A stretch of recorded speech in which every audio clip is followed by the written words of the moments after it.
Olá, sejam todos muito bem-vindos a mais um podcast Articulamente. Meu nome é João, sou fisioterapeuta. Hoje, para participar do podcast e me ajudar a entrevistar, nós temos a Fran aqui. Seja bem-vinda, Fran. Obrigada.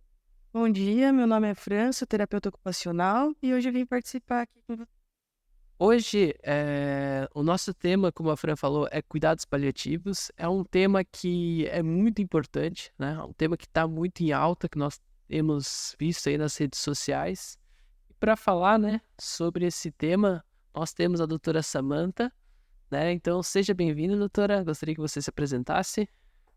Oi, queridos. Obrigada pelo convite. Estou muito feliz de estar com vocês. A Fran intermediou a minha vinda aqui e é sempre bom falar de cuidado paliativo, expandir um pouco o universo do cuidado paliativo para os profissionais da saúde, especialmente os alunos, que também são um público importante nesse podcast. Bom, meu nome é Samantha, eu sou médica, já tenho atuação na medicina há 10 anos. Fiz medicina em Itajaí, na Univale. Fiz a minha primeira especialização aqui em Joinville, no Hospital Regional, Clínica Médica. E, posteriormente, fiz medicina paliativa em São Paulo, na Casa do Cuidar. Então, hoje eu atuo nas minhas duas áreas, clínica médica e medicina paliativa. Eu escolhi a medicina paliativa durante a minha residência de clínica médica. Eu via que os pacientes e os familiares sofriam muito com doenças graves, especialmente de dor, falta de ar, não ter conhecimento da sua condição gravemente enferma e a proximidade com o final da vida.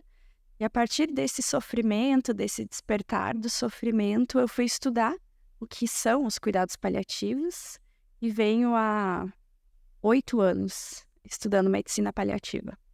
Inclusive, hoje tu é docente também, né? Também sou professora da Univille, do curso de Medicina, aqui em Joinville, e também faço parte de programas de pós-graduação em cuidados paliativos. Um dos cursos que eu sou professora é a Conexão Paliativa, em Florianópolis, que a fundadora, a diretora, é uma das minhas grandes amigas também do cuidado paliativo, a doutora Lauren. Dou aula para o Brasil todo, quando me convidam nas ligas acadêmicas, universidades. Eu já dei aula em mais de 15 estados do Brasil sobre cuidados paliativos. Bastante coisa mesmo, né?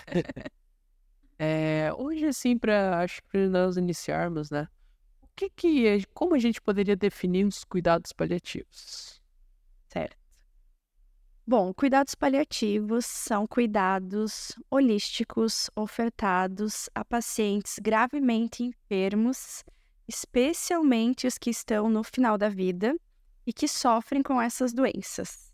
E junto, além do sofrimento do paciente, tem o sofrimento da família.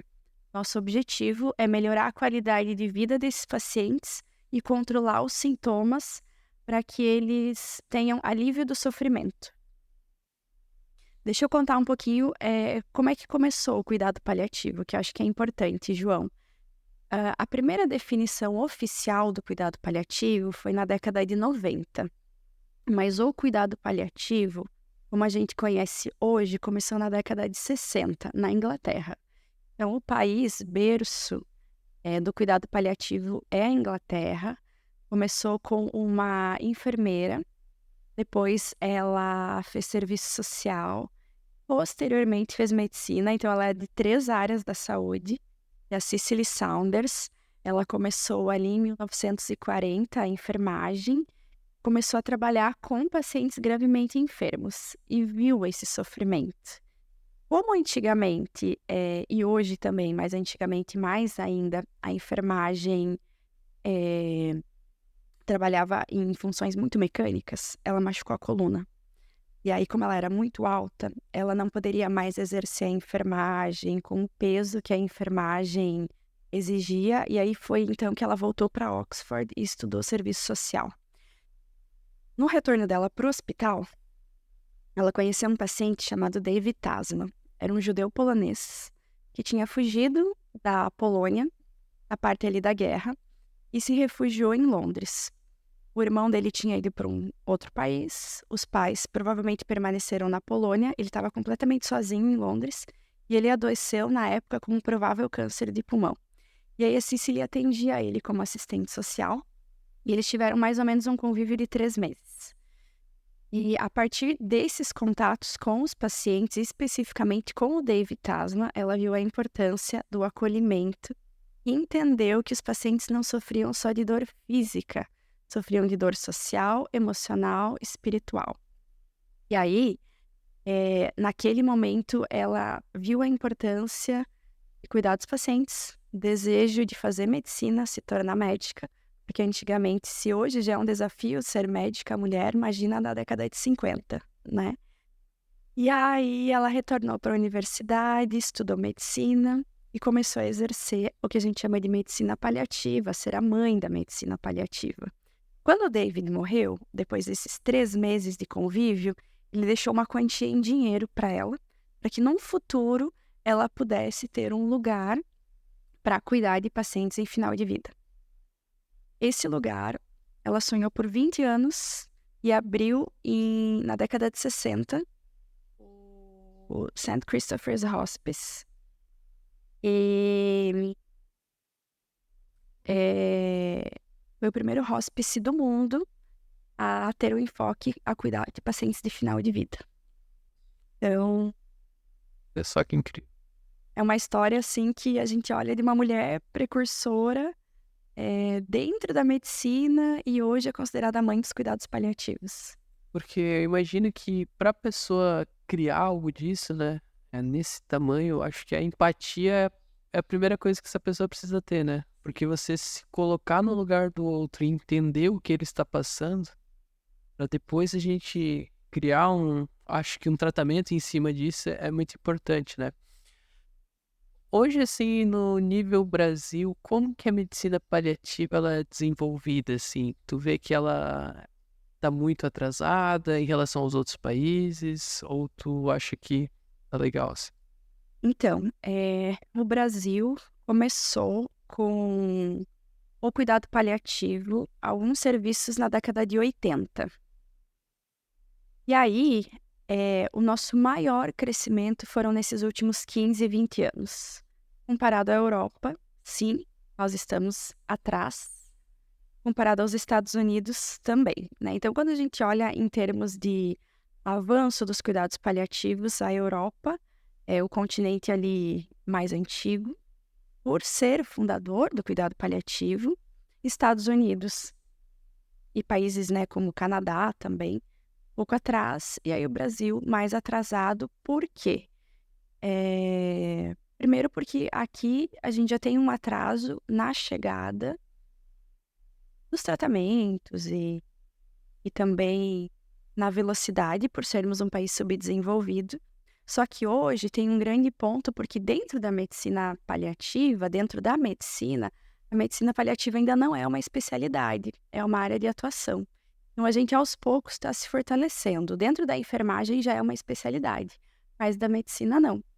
É uma área de atuação regularizada no Conselho Federal de Medicina, com registro de especialista, mas dentro da medicina nós ainda não somos vistos como especialista, e essa é a luta de 2024. 2024, a maior luta da Academia Nacional, né, de Cuidado Paliativo, é justamente a gente se tornar especialista perante o Conselho Federal de Medicina. Amado. Dentro das abordagens holísticas, né? Como que vocês fazem isso dentro de cada paciente? Porque eu imagino que cada pessoa ela tem uma crença, uma fé diferente, né? Então, assim, cuidado paliativo é baseado em princípios e valores. Não tem a obrigatoriedade de seguir protocolos rígidos, como outros guidelines, especialidades de doenças e tratamentos. Então, no cuidado paliativo, nós olhamos para a história daquele paciente, para a história daquela família, quais são os valores, quais são os princípios, e junto com a atuação de uma equipe multiprofissional, nós vemos do que o paciente vai se beneficiar. Então, quais são os pacientes que a gente cuida dentro dos cuidados paliativos? Pacientes com câncer, né? Seja câncer metastático, insuficiência cardíaca, especialmente aqueles pacientes que já têm falta de ar ao repouso, a gente chama de dispneia ao repouso, NIRA4, DPOC avançado, especialmente os que já estão usando oxigênio domiciliar ou muito próximos de contextos de insuficiência renal crônica, contextos de cirrose hepática, contextos da neurologia, como, por exemplo, esclerose lateral amiotrófica, doença de Alzheimer, doença de Parkinson. Ontem eu passei a visita no hospital e a Fran tá aqui. Nas sextas-feiras a gente faz a nossa reunião multidisciplinar na Unimed. E aí, depois da minha rotina no hospital, eu fiz uma visita domiciliar. E era justamente uma família em muito sofrimento, porque a mãe tinha sido diagnosticada com esclerose lateral amiotrófica e ela já tem evoluído por uma necessidade constante da ventilação mecânica não invasiva. Então, ela está com uso de BiPAP em casa, catéter nasal no BiPAP, pronga, né? E continuamente tem ficado no BiPAP. E eles estavam muito assustados porque ela não tem conseguido ficar fora da ventilação mecânica não invasiva. E, ao mesmo tempo, eles sabem que algumas decisões precisarão ser tomadas, né? Se ela tiver uma insuficiência respiratória, é do desejo dessa paciente, alinhado com os valores e com os princípios, ser colocada numa ventilação mecânica invasiva, né, a partir de uma traqueostomia? Não é desejo da paciente? Então, todos esses dilemas que a gente conversa. Um outro dilema que a gente conversou ontem, né? Questão da alimentação. A gente já tem adaptado consistência do sólido para o semissólido, agora para o pastoso. Em algum momento, se progredir essa disfagia, qual vai ser a nossa via alimentar? Né? Então, são momentos delicados, são momentos que exigem uma percepção ampliada da equipe e principalmente o acolhimento para esses pacientes e para essas famílias, porque eles estão muito fragilizados, eles têm muito medo, nem sempre têm as informações corretas. Vocês sabem que hoje em dia ir lá e dar um Google muitas vezes assusta mais do que sentar frente a frente com a equipe e esclarecer as dúvidas, né? É interessante, né? Aqui na clínica nós temos 2 irmãos. Então, a mãe teve um filho, logo em sequência teve outro. Depois descobriu que o primeiro filho tinha Duchenne. Eu imaginei que você fala do Shane. E logo alguns anos depois descobriram que o filho mais novo também tinha Duchenne, que é uma doença que pega o sexo masculino, né? Então, Afeta bem a parte motora, né?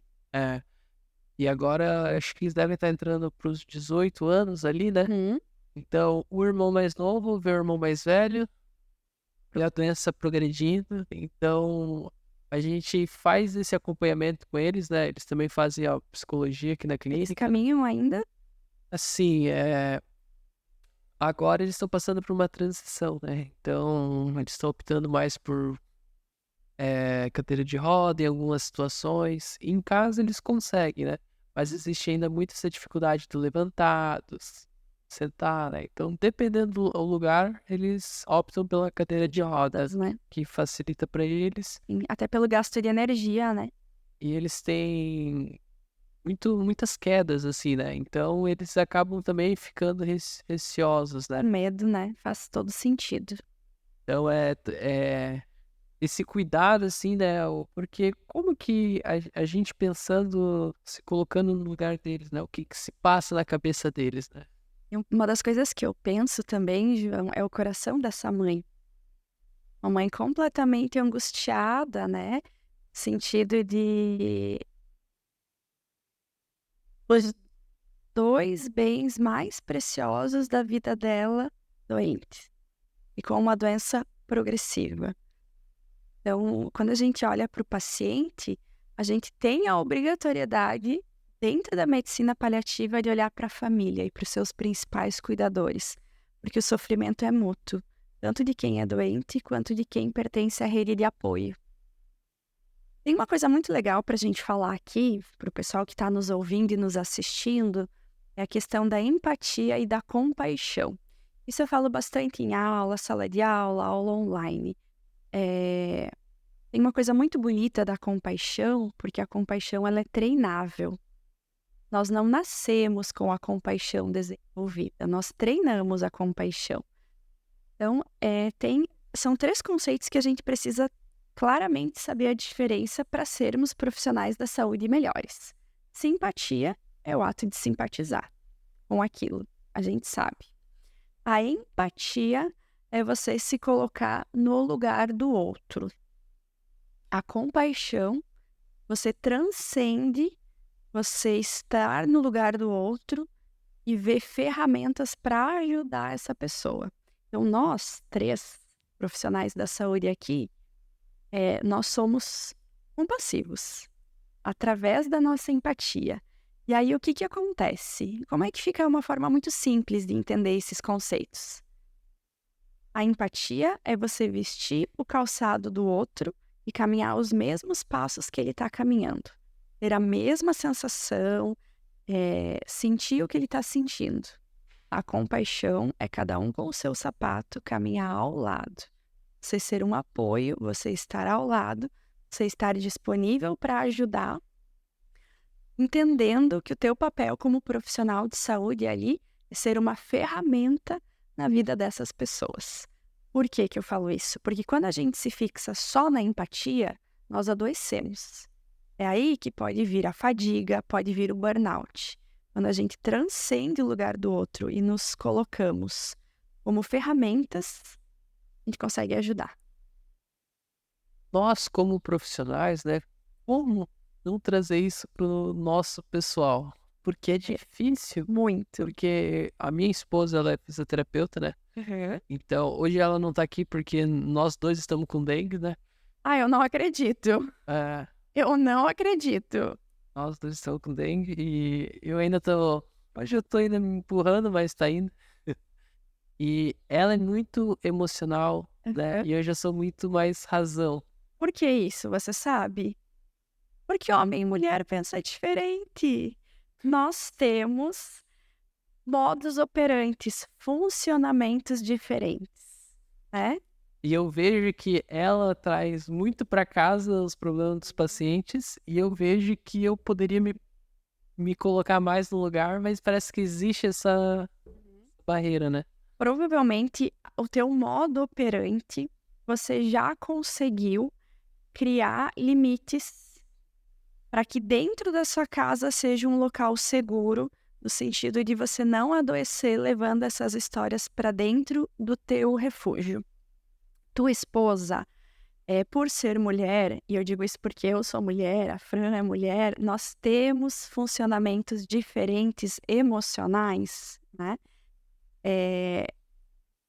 E falando isso é muito legal para mostrar para vocês, porque no começo quando eu me formei ali no final da faculdade, no começo da residência, eu sofria muito com os pacientes no sentido de sempre querer trazer muito para mim, colocar muito embaixo da minha asa, ou não chegar em casa, ficar preocupada, ou estar no plantão preocupada, como é que aquele paciente vai ficar, como é que vão ser as coisas. E aí eu aprendi, obviamente ao longo de 10 anos, né, não é um aprendizado de um mês, eu aprendi que a gente precisa impor alguns limites.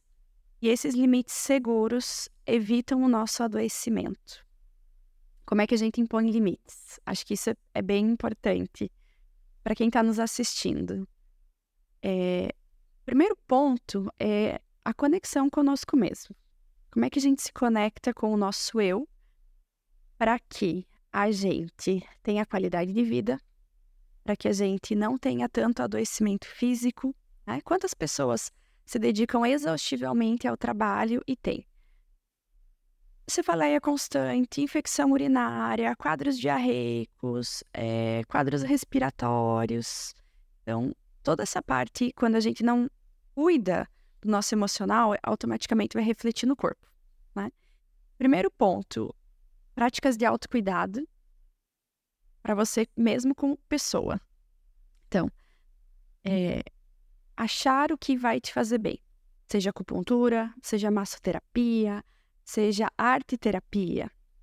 Desenvolvimento físico, como é que você vai gastar a sua energia conservar, aumentar a sua massa muscular, a questão da liberação de endorfina, achar uma atividade física que te dá prazer, né? Às vezes eu posto na rede social, eu na academia, ou eu na bike. Ah, eu amo musculação? Não, eu não amo musculação. Mas o que que eu sei? Eu sei que a mulher, a partir dos 30 anos, tem perda de massa muscular e massa óssea. Isso é muito óbvio. Como é que a gente evita isso? Exercício de força, né? Então, assim, adoro musculação? Não adoro, mas eu sei que é necessário. Então, eu faço. Encontrar práticas que te dão prazer. Não adianta você falar assim, eu odeio Pilates e toda semana fazer Pilates. Não é o meu caso, eu adoro Pilates. Mas eu já fiz Pilates 9 anos, aí eu fui pro yoga. Então, hoje, eu faço atividades mais aeróbicas, atividades de força, porque eu sei que é importante. Eu já estou na casa de 34 anos. São alguns exercícios que eu tenho que me preocupar. Como é que eu cuido da minha espiritualidade, eu como Samantha? Como é que eu me conecto com o que é mistério, com o que é Deus, com o que é o divino, conforme cada um, né, traz no seu dia a dia, através da prática de oração, leitura do que é importante. Então, tudo isso são ferramentas que eu me protejo para cuidar melhor do outro e saber que quando eu estou com o outro, naquele tempo eu estou dedicando o meu melhor para o outro, né? Eu não estou aqui gravando podcast, respondendo meu WhatsApp, por exemplo. Eu estou aqui concentrada, conversando com vocês. Estou ali atendendo o paciente, eu estou ali conversando com a família, eu estou com a minha família em momentos de lazer.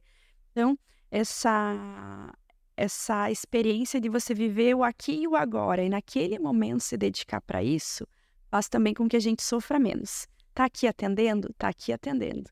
Tá em casa no momento de lazer? Tá em casa no momento de lazer. Porque a gente separar tudo isso faz a gente ter no trabalho mais energia e mais dedicação. Essa é a dica pro povo que tá em casa. Eu acho que na hora que a gente também está se concentrando, a gente acaba executando aqui da melhor forma. Não fica tanto pontos abertos pra gente pensar depois também. Uhum. Você tá aqui, mas tá pensando em outra coisa, E não faz nenhum bem feito. sem bem feito. Né? Se tu tá lá atendendo, tá aquele momento com o paciente, dando algo pra ti mesmo, aquilo que tu falou, não ficam tantos pontos abertos pra depois tu ficar pensando, podia ter feito dessa forma. Claro, a gente sempre vai pensar em melhorias que a gente vai estar fazendo, mas não é uma melhoria que vai pesar, né? É uma melhoria que vai vir pra tá agregando, né? E Fran, aproveitar que você falou um pouco, me conta da atuação da equipe multiprofissional dentro do cuidado paliativo. É bem multi mesmo, né? Como a doutora Samantha falou ali antes, né? A gente tem reunião toda sexta-feira, mas a gente não se conversa só na sexta-feira. Vai se conversando durante a semana. Até essa semana a Nutri deu um exemplo que ela foi passar para atender a paciente, ela estava mais chorosa, estava, né, com uma labilidade emocional ali, e dela foi lá e chamou já em seguida a psicologia, né? Só que ela escutou, ou seja, ela acolheu aquele paciente, não deixou ali, né, no momento sem um acolhimento necessário, mas ela já foi lá e já chamou o profissional responsável por aquela parte mais específica. E a multi, eu acho que é isso, a gente não vai estar a todo momento no local que a gente precisa estar. Até porque não tem como, é até A inviável. demanda é muito grande, né? Vai atender a todos. Muita gente. Em termos de hospital, né? Ah. Porque a gente hoje, e acho que isso é legal falar, né, Fran? A gente não tem uma equipe, por exemplo, a TO só do cuidado paliativo, a Nutri só do cuidado paliativo, a Físio só do cuidado paliativo.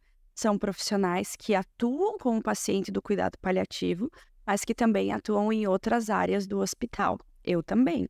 Eu sou médica do cuidado paliativo, mas eu também sou médica da enfermaria clínica, né? Então, nós ainda não temos esse privilégio de ter uma equipe 6 horas, 8 horas por dia, que está diretamente focada ao cuidado paliativo. Vamos contar para eles quem tudo que faz parte da nossa equipe, porque isso eu acho legal para ver qual é a atuação e o tamanho dessa equipe, né? A gente tem a social, já ia falar os nomes. A gente tem assistente social, tem a nutrição, tem a psicologia, obviamente a gente tem a terapia ocupacional, Tem a fisioterapia, Pedagogia, fonoaudiologia e o apoio de toda a enfermagem daí do setor, porque nós não temos uma enfermeira específica. é uma coisa bem importante também, né? Como ela falou ali no início da alimentação. Dependendo do tratamento que está fazendo, tem aptidão para comer determinadas coisas. E às vezes muda com muita facilidade. E como às vezes alguns pacientes não querem se alimentar, não tem aquela vontade, Não tem apetite, né? às vezes tem desejo de coisas específicas e é nos momentos um pouco mais difíceis para a nutrição tá lá presente, né? Para estar liberando. E a gente também tem as meninas da cozinha ali, né? Que elas são muito acessíveis também. Então elas acabam facilitando essa parte para que seja o mais rápido possível realizada a vontade ali do paciente no momento, para que ele venha estar se saciando, né? São momentos, né? Então é por isso que tem a multi, assim. A gente tenta sempre estar se conversando, conectado com o outro, para estar trazendo, realizando a necessidade do paciente ali, naquele momento em específico em si. Não só do paciente, às vezes da família. Tem, né? Da família traz, ele gosta de comer tal coisa, mas às vezes não é o que o paciente quer comer, né?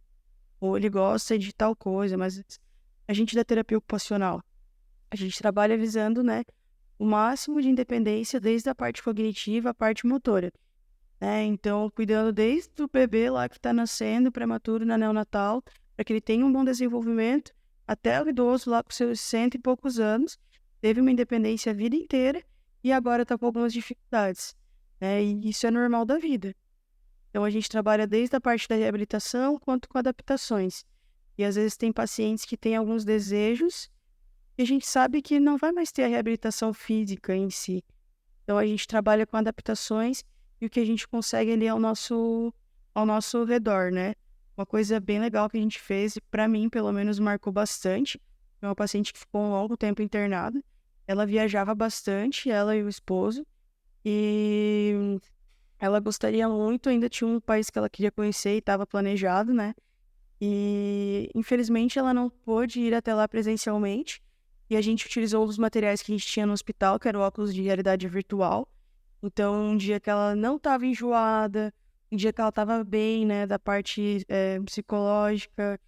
Então, né, teve toda a equipe, teve a enfermagem, teve que ir lá ver se estava tudo bem, a parte dos sinais, a psicologia, para ver se a parte dela, né, estava tudo ok, a parte, né, emocional, a parte da saúde dela mental. Os fisioterapeutas também vieram, né, atuar junto com a gente. E querendo ou não, ela tá com óculos, às vezes pode causar um pouco de desequilíbrio, né? Então a gente sempre trabalha bastante em conjunto. E a gente levou para ela o óculos de realidade virtual para ela visitar o lugar que ela queria visitar. Foi uma vivência que eu não estava no momento, mas eu ajudei a organizar. Só que o momento que ela se sentia melhor era pela manhã, né? E que a equipe estava mais disponível era pela manhã. Então eu passei para minha colega de trabalho e ela foi, acompanhou e foi uma coisa bem bacana. Na Holanda, né? Bastante, sim, eu acho que foi pra Holanda, sim. Marcou bastante, porque ela se sentiu tão realizada com aquilo, né? E já teve outros casos que o paciente também, né, não queria fazer muita coisa, porque tava com saudade do jardim, ia ver as orquídeas e tudo mais. E a gente sabe que no hospital, né, como ela falou, a gente é um pouco mais acessível e não segue, mas às vezes tem que ter algumas aberturas e alguns protocolos, né? Mas a nossa forma também que a gente encontrou de levar ele mais próximo do que ele gostaria foi também utilizando da óculos de realidade virtual, como se ele estivesse num jardim. E aquilo fez tão bem para ele, esse paciente ele foi de alta depois, e ele se sentiu bem, bem feliz com aquele momento. E nesse caso foi mais para a família, porque a família estava tensa por ele então estar confortável ali. Ele queria estar no jardim dele, onde ele ficou a maior parte da vida. Então, são vivências diferentes, mas que a gente consegue, cada um de uma forma, estar acolhendo o paciente. A paciente que foi para a Holanda, depois de um tempo ela veio a óbito, né? Mas ela voltou da forma que a gente conseguiu ofertar para ela. Então, acho que o cuidado paliativo é isso. A gente não vai conseguir realizar aquilo exatamente que estava planejado, mas a gente vai buscar sempre chegar o mais perto, né? E tem toda uma equipe por trás. Às vezes aparece um para falar, a gente vai, né, conseguiu, mas teve todo um envolvimento ali. Essas histórias do cuidado paliativo, elas têm muita beleza, porque a gente está falando de pacientes com curto tempo de vida. Muitas vezes são pacientes com poucos dias ou poucas semanas de vida e que ainda têm sonhos, que ainda têm desejos. Um projeto que a Fran participou, que é bem legal a gente lembrar, porque as histórias são tantas, João, e às vezes a gente não lembra. Mas um paciente muito querido nosso, há bastante tempo, vinha reformando uma Kombi.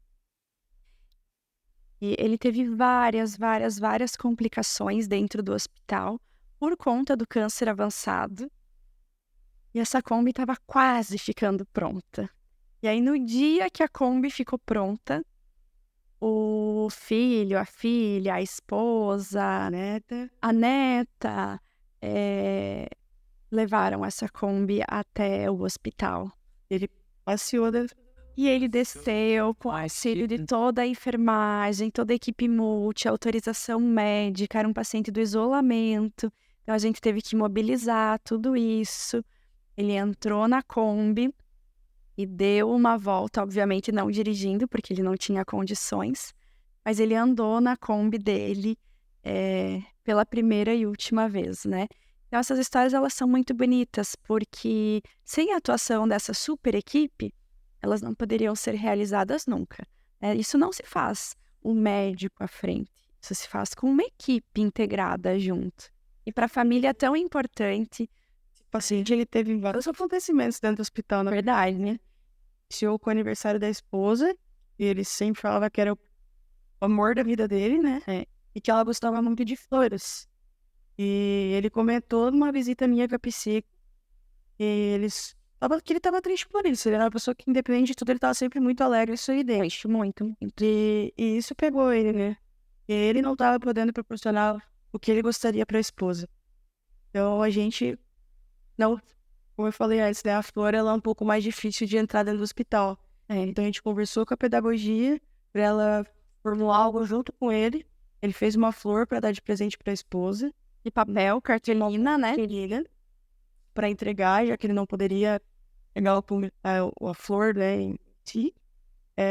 A família gostaria muito de comemorar junto com ele, por saber que provavelmente seria o último aniversário dela junto com ele. E ele gostaria muito de comemorar com a família. A gente conversou com toda uma equipe, da higienização para a organização do local, né? Porque foi externamente. Desde a recepção para a liberação do pessoal que ia entrar. E foi feito o aniversário dela lá, né? Depois a neta dele nasceu, né? Que ele estava ansioso pelo nascimento dessa neta. Foi aberto algumas exceções para visita da neta no período que ele estava na UTI, né? Que ele foi um paciente que chegou aí alguns períodos para UTI, quando estava vinculando ali com os cuidados paliativos ainda, né? Teve a Kombi. E depois da Kombi teve o batizado da neta no hospital. Isso. Quantas coisas. Sim, envolvendo a equipe multi no geral, né? E no domingo passado, João, teve um casamento no hospital. Eu ia perguntar desse casamento aí. Uma das médicas da nossa equipe, ela soube do casamento. E o casamento seria amanhã, no dia 14. O casamento seria amanhã. E era do neto da paciente, né? Uma mãe-vó, né? E ela seria como se fosse uma daminha para levar as alianças. Só que ela estava muito adoecida, muito fragilizada, restrita ao leito. E aí tiveram essa ideia de fazer uma pequena celebração no hospital. E ela estava no pronto-socorro, tá? Não era nem em quarto. Ela estava no pronto-socorro. E aí teve esse momento no domingo à tarde, agora, esse último domingo, e ela veio a falecer na segunda de manhã. Quando a gente fala de cuidado paliativo, a gente tem que lembrar que só existe o hoje. Isso não é só cuidado paliativo, isso é vida, né? E tem muito a questão das pendências. Provavelmente para aquela avó, estar no casamento do neto era algo inegociável, uma pendência para ela. Depois que esse desejo se realizou, ela pôde partir em paz. E tem muito disso no cuidado paliativo. Essa semana eu fiz uma live e falei de arrependimentos, de pendências. De mães que chegam para se despedir dos filhos, de perdões que precisam ser liberados, né? Resolver todas essas pendências para que você consiga fazer uma partida tranquila. vejo assim que eu acabo atendendo bastante idosos, né? Não diretamente com cuidados paliativos, né? Mas a gente vê muito arrependimento, sabe? É. Eu tenho um paciente meu que o sonho dele era ir para Veneza com a esposa. Uhum. E aí ele me falou: ai, João, eu trabalhei a vida inteira para conseguir dinheiro. Agora eu tô todo lesionado, machucado, Doente. mal consigo andar, tô doente. E não pude O ir pra dinheiro tá ali. dinheiro tem, mas eu não tenho saúde.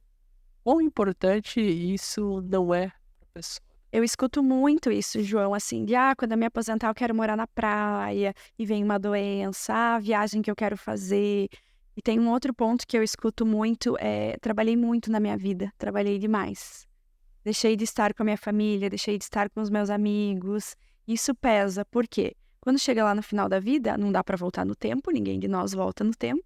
E quando você não dá pra acelerar pra ver tudo, e quando você não tem saúde, você não consegue viver também da forma como você gostaria. Por isso que quando a gente olha pro arrependimento das outras pessoas, a gente consegue aprender e refletir na nossa vida pessoal também, o que que a gente consegue fazer diferente, né? Como que é essa questão da... Eu não sei se isso é algo que ocorre, né? Mas eu vejo muitas vezes o familiar querer esconder do paciente o diagnóstico. Tem um nome para isso. Sabe como é que é o nome disso na literatura? Cerco do silêncio. Como é que funciona? A gente pode imaginar um triângulo, tá, Joana e Fran? A gente pode imaginar um triângulo onde tem família, paciente e profissional de saúde. Esse profissional de saúde pode ser equipe, pode ser o médico. E esse esconder do paciente, muitas vezes, ele é um mecanismo de defesa. É ou o paciente querer proteger o familiar, ou o familiar querer proteger o paciente, né? Digamos, de algo ruim, de uma notícia que ele não vai dar conta, Evitar uma catástrofe emocional, porque não vai aguentar. E tem alguns pontos que eu quero trazer aqui que a gente precisa considerar. Primeiro, toda pessoa doente, ela sabe que as coisas não estão indo bem. Ela sente no seu corpo físico que a doença está avançando. Ela pode esconder no sentido de falar para outras pessoas, mas visivelmente e aqui dentro ela sabe que está doente. Quando ocorre esse cerco do silêncio, esse mecanismo de defesa, esse mecanismo de proteção, muitas vezes isso se torna uma barreira para quê? Para que a gente converse sobre o que está acontecendo. Sabe quando você vai varrer a sujeira para debaixo do tapete? A sujeira vai continuar lá, né? Então, quando você coloca a doença, quando você coloca esse processo de dificuldade embaixo do tapete, você está mascarando algo que está acontecendo, mas não tem como fugir 100%. Né? Então, quando a gente deixa de falar sobre o que está acontecendo, isso é em tudo na nossa vida, processo do adoecimento e em outras áreas, nós perdemos grandes oportunidades de proximidades, de compartilharmos medo, insegurança e de fortalecimento mútuo. Porque na nossa cabeça a coisa está acontecendo, nós estamos presumindo. Mas a gente não tem certeza do que está acontecendo na cabeça do outro e nem verdadeiramente como é essa situação. Nós, como equipe, o nosso intuito profissional é incentivar para que seja dito e seja expressado. Nós não compactuamos com o silêncio. Porém, nós deixamos essa decisão do falar, do compartilhar com o paciente e com a família sobre isso. Quando assuntos são escondidos ou são deixados de falar, eu vejo que são perdidas oportunidades de crescimento, de aproximação e coragem. Nosso principal objetivo é estimular a conversa e o diálogo. E para conversar, existem formas, né? Você pode se comunicar de formas amorosas, não precisa ser uma forma cruel. E a gente teve uma paciente no hospital, Fran. A Fran vai lembrar, uma paciente jovem, menos de 40 anos, com câncer de mama, não morava aqui em Joinville, morava em outra cidade. E ela e a mãe estavam presumindo, cada um na sua cabeça, coisas que estavam acontecendo, mas não conseguiam conversar sobre isso. Então, nós, equipe, conversávamos com a mãe separadamente, até que chegou um momento em que a paciente pontuou para a psicóloga da equipe que ela queria conversar sozinha, comigo e com a psicóloga. E ela perguntou, tá, mas afinal, o que está acontecendo? Eu tô morrendo? E nós falamos sim. Quanto tempo eu tenho? Eu perguntei, você quer saber? Uma estimativa de tempo? Ela falou, quero. Dias a semanas. E a partir daí, quando a mãe chegou, elas se conectaram mais. No dia seguinte, ela me agradeceu, porque ela conseguiu falar para a mãe e expressar tudo que era necessário e mais, ela tinha um filho pequeno. Então, ela conseguiu expressar qual era o desejo dela para a educação desse filho. Não estou dizendo que é bonito tudo isso. É muito doloroso. Porém, são processos necessários, porque a gente cria facetas de achar que existe a imortalidade e que a morte não vai chegar, que Deus vai operar um milagre ou que está muito longe. E ninguém de nós tem certeza sobre quando e como vai ser esse processo chamado morte. Até pouco tempo atrás, um dos medos que o João, tinha era de morrer. É? Então, assim, se tu me falasse pra ir numa montanha-russa, até hoje Mas, assim, o que ocorre é que eu me conectei com a espiritualidade, né? E hoje eu entendo, dentro da minha religião, que se eu morrer, eu vou para um lugar melhor. E como que isso vai funcionar para cada paciente? Então, dentro desses 10 anos de medicina, eu costumo perguntar para o paciente e para as famílias se eles têm medo de morrer. E pasme, a resposta, 95% delas é a mesma, doutora. Eu não tenho medo de morrer, eu tenho medo de sofrer. Né? Por quê? 2021 saiu um estudo que nós, Brasil, somos o terceiro pior país do mundo para se morrer. Por quê? Vários motivos. Falta de acesso à morfina, falta de profissionais capacitados, falta de infraestrutura. E não é o primeiro estudo. 2015 foi o primeiro estudo do The Economist. E lá, nós já ficamos numa posição ruim. De 80 países, nós ficamos abaixo dos 40 países piores de morrer, sabe? Isso tem muito a ver com a qualidade de saúde que nós entregamos hoje aos nossos pacientes. E o grande ponto que os pacientes têm é o medo de sofrer. Por isso que nós, como equipe, falamos, nós faremos tudo o que estiver ao nosso alcance para que você não esteja sozinho nessa jornada e para que a gente consiga aliviar parte do seu sofrimento, porque eu também não acredito como médica que a gente alivia 100% do sofrimento. Penso que nós aliviamos uma parte desse sofrimento, porque existe um sofrimento existencial, né? E a espiritualidade, ela vem para dar sentido à vida do ser humano. Ela vem para trazer esperança. Eu vejo 2 pontos. Eu vejo o ponto do sentido da esperança. Isso não sou eu falando, é a literatura. E tem o ponto também que muitas vezes o paciente ter raiva do porquê aquilo está acontecendo ou porquê que Deus não faz um milagre na vida dele. E a gente tem que ter muito cuidado porque isso exige sabedoria. Quando a gente fala de milagre, e eu falei isso ontem na visita domiciliar que eu fiz, a gente, como ser humano, precisa ter a sabedoria de entender, dentro, obviamente, do que cada um acredita, mas vamos considerar que nós somos um país predominantemente cristão católico. Então, eu vou falar nessa linha do cristianismo. Nós precisamos entender que quando a gente fala de Deus e milagre, Deus é grande o suficiente para fazer o milagre, precisa ser feito. E não para atender aquilo que é o nosso desejo e que nós, como seres humanos pequenos, diante da imensidão que é Deus, acreditamos que seja milagre. Então, a nossa sabedoria está em entender que Deus é Deus para fazer o que precisa ser feito, tempo de Deus, naquilo que vai mudar a nossa vida. Mas não necessariamente o que eu acho que é milagre é o que vai ser feito. Isso nos conecta com algo que é muito maior. Porque, digamos, se eu estou doente, eu vou esperar a minha cura. Mas talvez o milagre para a minha vida não seja a cura, seja o alívio do sofrimento. E cumprir o meu papel e fazer a minha passagem nesse mundo, né? Então, tudo isso exige bagagem de vida, exige maturidade, exige compreensão da espiritualidade. E olhar para tudo isso dói. Por isso que desenvolver a espiritualidade é olhar para processos internos. Dentro do cuidado paliativo, nós entendemos que a espiritualidade transcende a religião. Então, a religião ela é um caminho para se chegar à espiritualidade e dos nossos pacientes nós respeitamos a religiosidade de cada um.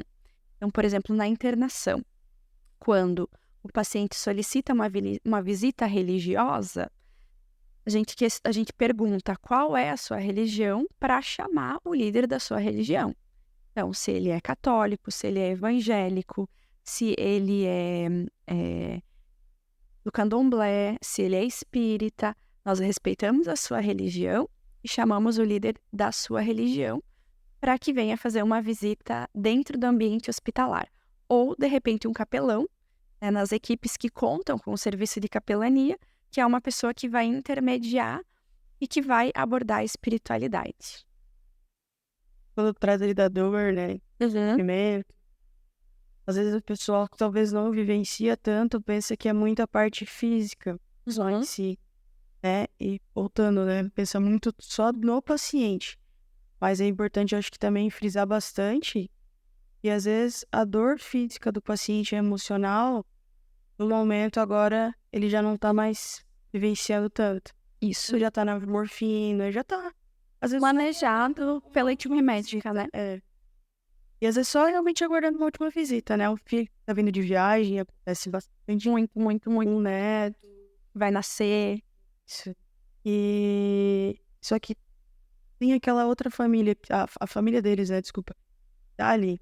Então, às vezes, a gente não tem mais o que fazer, né? Isso pelo paciente fisicamente. Mas até esse paciente que a gente deu o exemplo da Kombi, eu acho que por uma semana eu tava indo junto com a psico no atendimento, né? Porque a família tava precisando desse acolhimento maior e a gente sabe que quem vai lidar mais com essa parte é a psicologia. Isso, a parte emocional. Só que às vezes eles também vão pedir um socorro para a equipe em si, é por isso que a gente tá sempre junto, né? E ela falava, eu falava, vamos. Porque a família também via no corredor, via no elevador e falava, dá uma passadinha lá, né? Porque queira ou não, a gente cria vínculos. E eu sempre pensava, né? Às vezes estava um pouco mais corrido, mas eu pensava, se ele, né, estivesse falando aqui agora, ele com certeza ia querer que eu fosse lá e desse um abraço na esposa, na filha, no filho.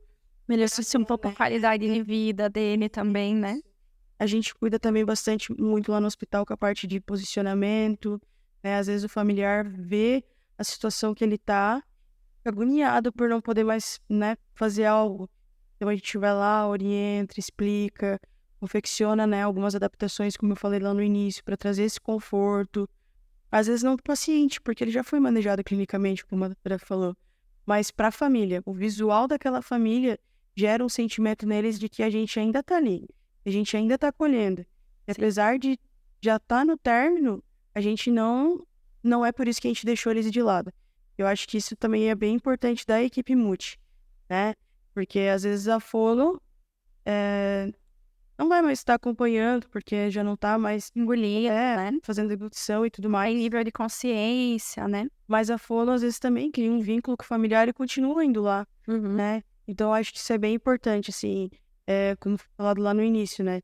Simpatia, esse compreender o que está acontecendo, o tentar dar o nosso melhor naquele momento que a gente está vivenciando enquanto trabalho, para ali fora depois a gente não ficar, quando veio a óbito eu nem passei lá e ele tinha chamado, né? Então, acho que a gente, também uma das formas de dar com isso que o João questionou no início é isso, né? Realmente, como foi falado, faz na hora ali, né? No momento já tem a oportunidade e faz, porque a gente não sabe o que vai acontecer depois, né? E tem um ponto também, João, que é muito legal, a gente saber que determinados profissionais vão se envolver mais com determinados pacientes e famílias em termos de afinidade, né? Então, às vezes, por exemplo, a família criou uma afinidade com a Fran E pra Fran, eles vão falar que tá muito difícil de comer, ou que ele tá engasgando. Não é a área da Fran, mas ela vai pontuar para nutrição e para fonoaudiologia como membro da equipe. Uma das coisas que às vezes a gente não sabe, mas quem tem muito vínculo com os familiares é a copeira e a tia da limpeza. Então, muitas vezes a copeira e a tia da limpeza conhece mais do que está acontecendo do que a própria equipe vem e nos conta. Isso é muito legal para entender que existe uma harmonia no trabalho e que tudo é muito enriquecedor e tem trocas, né? Vocês estavam falando da equipe ali, né? Eu vi eu vi na internet, né, nas tuas redes sociais, e vocês acabaram esquecendo de comentar um funcionário, né? Sobre o cão. O nosso pet terapeuta, nosso funcionário. Então, vamos falar um pouquinho do benefício do terapeuta, né? Do cão terapeuta. O primeiro contato que eu tive com pet terapia foi em São Paulo. Então, dentro da minha formação do cuidado paliativo, eu tive aula, né? E nós vimos um cão terapeuta maravilhoso, também era um Golden, né? E se vocês perceberem na rede social, o Golden, ele tem crachá de funcionário. A Golden, né, que é a Laila, tem crachá de funcionário, é o cão terapeuta da Unimed. Quando esse cão terapeuta ele entra no ambiente, né, tem toda uma descontração, o ambiente para. A gente precisa dar uma leveza. Então, a gente precisa lembrar que o cão terapeuta, ele atua tanto na equipe quanto no paciente e nas famílias, né? Tem aquele instinto de bem-estar, aquele instinto de leveza, felicidade, de liberação de endorfina e movimentação, falando da fisioterapia e da terapia ocupacional. Aqueles pacientes que conseguem deambular ou que conseguem manipular, fazer carinho no cachorro. Então, tem um estímulo físico, tátil também, né? Não quer nada. Isso. Não vai levantar, né? E eu vou sair ainda já, né, mobilizou o braço, que o braço quer ficar aqui, às vezes que tá cansado. Então, tem a sensação de bem-estar, tem, remete também à saudade de quem tem pet em casa, estímulo à atividade motora, leveza para a equipe, descontração para a equipe, quebrar, às vezes, ambientes que são tão pesados, que tem tanto sofrimento. E a gente fez uma reportagem, e até apareceu na televisão, na TV Globo, né, da importância. Esses cães, obviamente, são treinados, obviamente, são cuidados, vacinados, tem todo um protocolo, né, para que eles possam ser cão terapeuta. E uma coisa legal também de a gente falar é que no cuidado paliativo, os pets podem ser levados para o hospital. A gente tem algumas regras, tem que estar com as vacinas em dia, tem que tomar um banho no dia anterior, mas a gente consegue organizar a visita do pet do paciente de pequeno ou médio porte, obviamente não pode ser grande porte no hospital, mas a gente já teve diversas visitas de pet, especialmente gatos e cachorros, nos pacientes do cuidado paliativo. É muito legal. Teve um paciente, também já estava em fase de vir. Eu lembro bem porque eu participei dessa, né, tinha estado de férias, iam para acompanhar, que o paciente Vai falecer. logo em seguida ele faleceu, e era o cachorro, né, e ele sentiu, na verdade era uma cachorrinha, né? E ela sentiu, porque ela, assim como ele estava em casa na cama, ela foi no meio da perna dele, ficou ali, né, tem o leitinho dela. Tem uma conexão, né? A família falou que ela estava triste, daí ela foi subir igual ela fazia. Daí eu acho que foi uma das netas, das netas ou da filha, que daí segurou até, né, pra não machucar o paciente. E ali o cachorro ficou um tempinho com ele. Então, às vezes, não tá nem esperando a visita familiar. Daquele animalzinho que ficou ali com eles a vida toda. Então, a visita Isso é muito legal. é bem importante. Como ela falou, né? Mexe em várias partes do ambiente. Eu acho que é uma parte uma sensorial total, na verdade. E mexe em, sim, sabe? Então é bem importante e acaba envolvendo toda a equipe. É muito legal. Eu sou muito fã. A pediatria também é incrível, né? Que para as crianças, pensa, um pet no hospital é incrível. Muda totalmente o ambiente, né?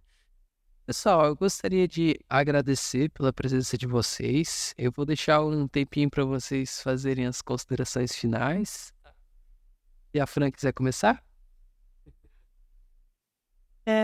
Eu não conhecia também cuidados paliativos, né? Acho que agora um pouco para os estudantes, né? Que a gente, quando está estudando, é mais curioso, né? Quando está se formando ainda na primeira graduação. Não conhecia muitos cuidados paliativos, eu vim conhecer um pouco mais durante a atuação no trabalho, porque precisou atender aquele público. E eu sempre tenho para mim que se eu vou fazer algo por alguém, eu tenho que saber o que eu estou fazendo, né? Por mais que a pessoa não tenha noção que eu não sei, eu não sei. Mas eu, enquanto Fran, enquanto profissional, se eu não souber, eu não vou fazer. Então, eu fui estudar um pouco mais, fui entender um pouco mais, né? Troquei ideias com alguns profissionais, já tem até especialização na área, e eu acho que é isso, né? Aproveitar, procurar, pesquisar e já ter conhecimento. Acho que quanto mais conhecimento a gente tem, melhor a gente lida também com as situações. Foi falar, tem situações às vezes que a gente vai vincular um pouco mais com o paciente, vai vincular um pouco mais com a família, né? Tem paciente que às vezes tu atende durante um longo período e depois ele vem a entrar no paliativo, né? Exclusivo, né? Ele pode ficar por anos acompanhado com cuidado paliativo, né? Então, esse exemplo que a gente deu da Kombi, eu já estava, acho que uns 2, 3 anos acompanhando ele, desde uma última internação até ambulatório, até, né, os acontecimentos. Então, a gente acaba criando um vínculo a mais. Mas o que mais sempre fala, tu não fica triste, não fica chateada. Claro, a gente fica triste, porque alguém que a gente, né, tinha um carinho, veio a falecer, a gente vê uma família triste, e às vezes a gente escuta, né, não pode criar vínculo. A gente é ser humano, a gente vai criar vínculo, isso não adianta.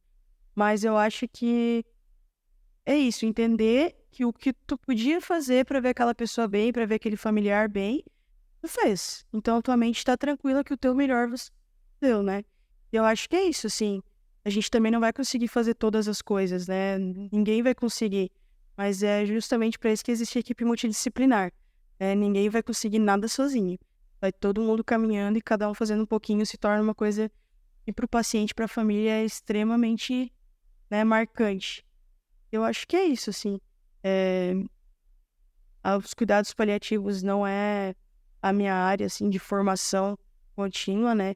Mas é uma área que eu gosto muito e tento trazer para a área que eu mais atuo, porque é algo que realmente a gente, quando começa a vivenciar e presenciar, vê o quanto é necessário, né?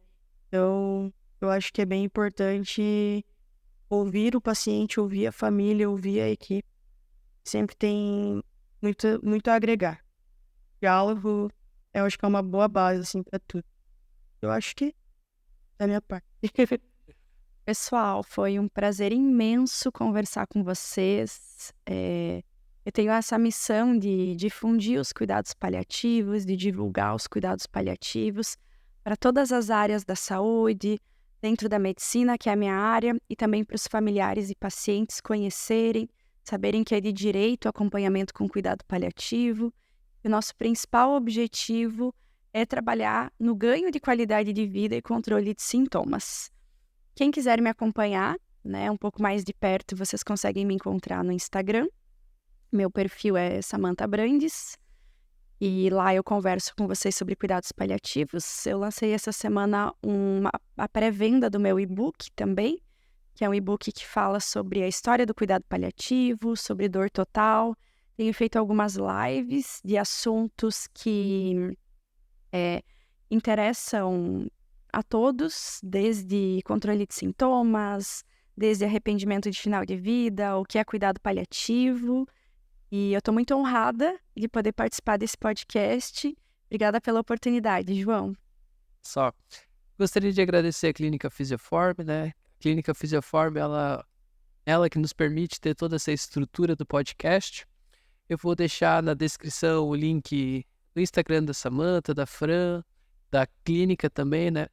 Então, lá no site da clínica, a gente vai ter todos os procedimentos que a clínica ela atua, né? Cada área e cada especialização. Quem não se inscreveu ainda, se inscreva, deixe seu like. E caso você esteja passando ou passou por alguma coisa que a gente comentou aqui hoje, deixe seus comentários também. Pessoal, muito obrigado.